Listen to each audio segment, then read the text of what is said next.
Cumprimento o Sr. Presidente, o Sr. Ministro. Sr. Ministro, já não é a primeira vez que eu ouvi-lo me questiono se Portugal terá um Ministro das Infraestruturas ou um Ministro da Propaganda.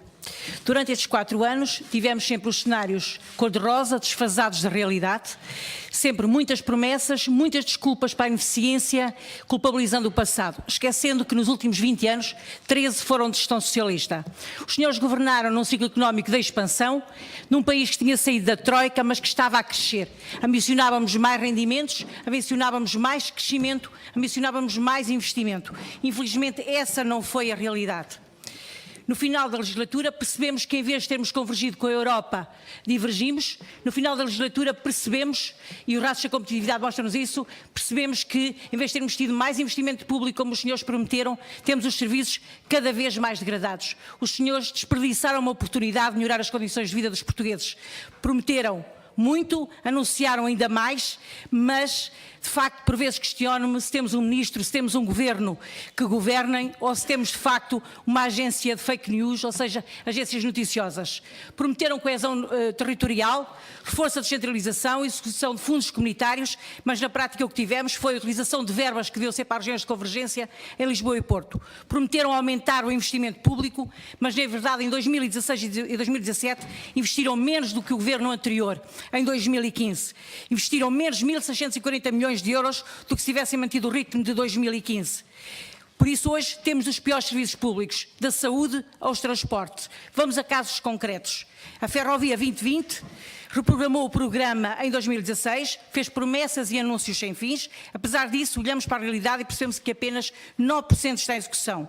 Na verdade, em vez de linhas novas e melhoria do serviço, o que temos hoje são carruagens superlotadas, comboios suprimidos, motores que caem, como aconteceu recentemente na linha do Minho, um desnorte absoluto por falta de investimento e de manutenção. Com o caos instalado, viram-se obrigados a alterar os limites para revisões dos equipamentos.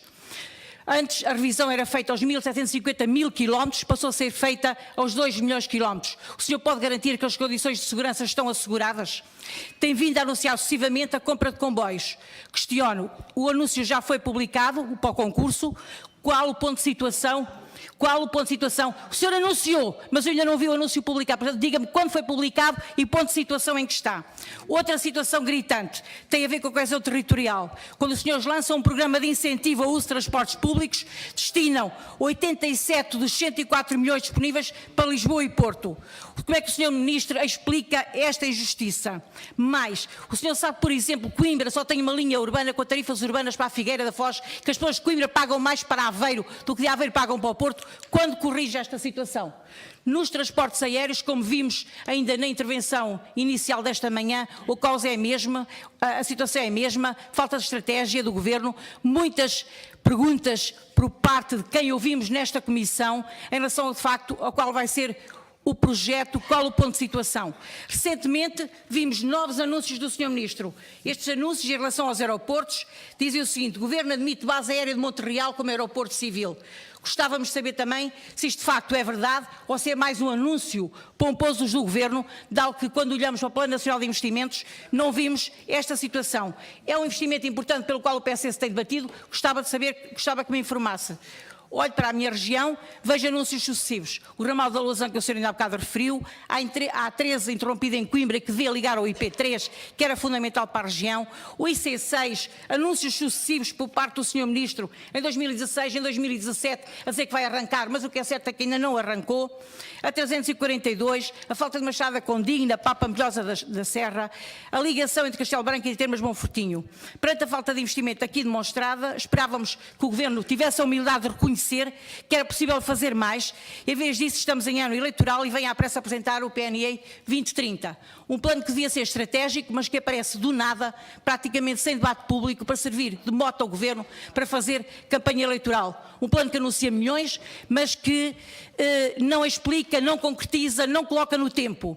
Em vez de explicarem como é possível ter executado 20% do programa anterior, preferem avançar com um novo conjunto de ilusões que lhes permita percorrer conselhos em campanha eleitoral. Enfim, Sr. Ministro, de facto, o senhor criticava os PowerPoints no passado, acaba o período governativo com o PowerPoint na mão. É, de facto, uma situação curiosa, mas infeliz. Os meus colegas irão apresentar um conjunto de de obras que, de facto, é importante que saibamos quando elas vão ser concretizadas, porque, de facto, o senhor vende muitas ilusões, mas concretiza pouco.